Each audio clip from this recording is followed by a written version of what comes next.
So I watched a documentary last year, and it was called Lo and Behold by Werner Herzog, who is a really well-known documentary maker. And there was a clip in that documentary of someone who is addicted to gaming. And I'm not a gamer, I don't really understand it. My boyfriend has a PlayStation, but I don't know why that is interesting to me.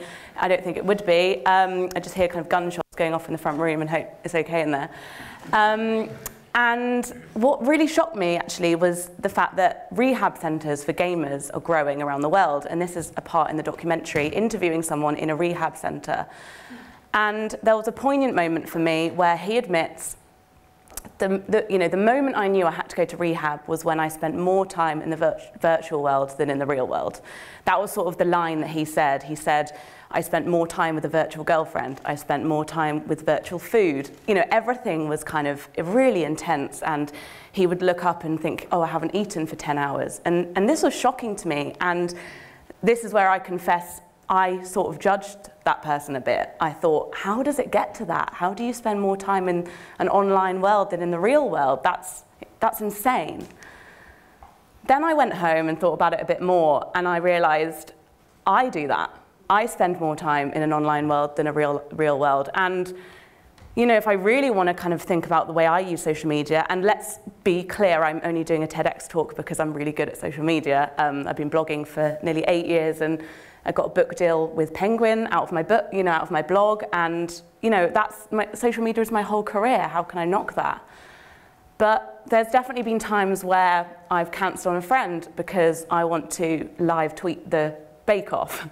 There's been times where I've, you know, not wanted to do something in real life because actually, no, I'd rather stay at home actually and, you know, just feel good about myself because I'm getting some rewards online. So yeah, I had to really kind of talk to myself a bit and definitely not judge this person.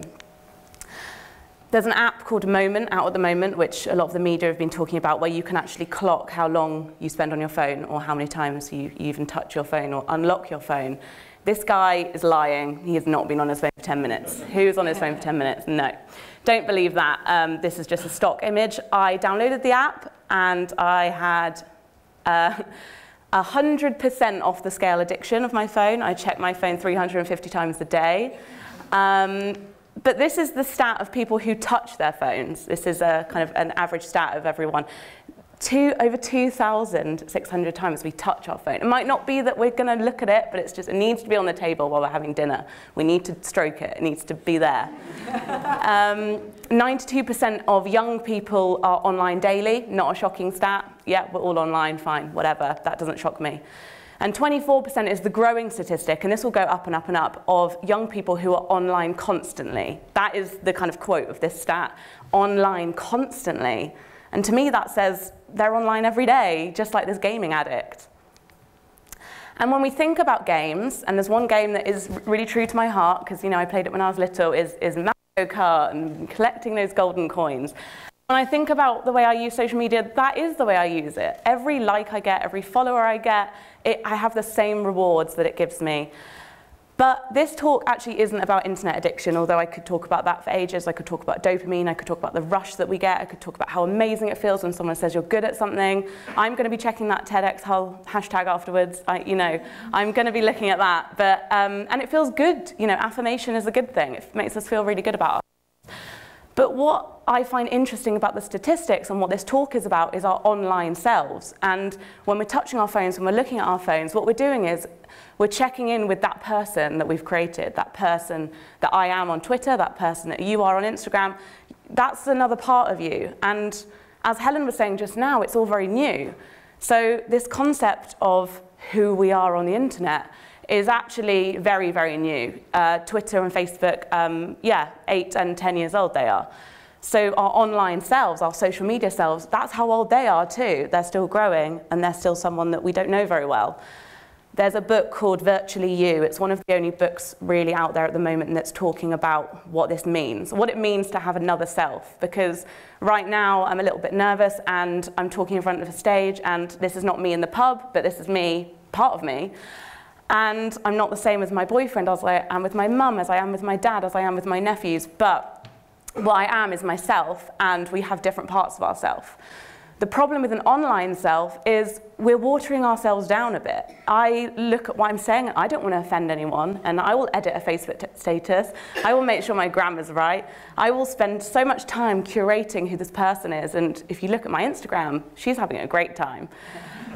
But it's only a part of us, and I think that's what's important, is we can't judge people on this watered down, curated, hoping to be liked by the masses person, because that's not everything. That's not our total identity. It's only a part of us. And what's interesting about this is it reminds me of some of the things that I did used to go on when I was younger. One of the things was, I don't know if anyone remembers here, Habbo Hotel, where you actually create a virtual character and you kind of go around and start talking to people. And this is one of the most popular sites out there at the moment is Second Life. I've never been on there.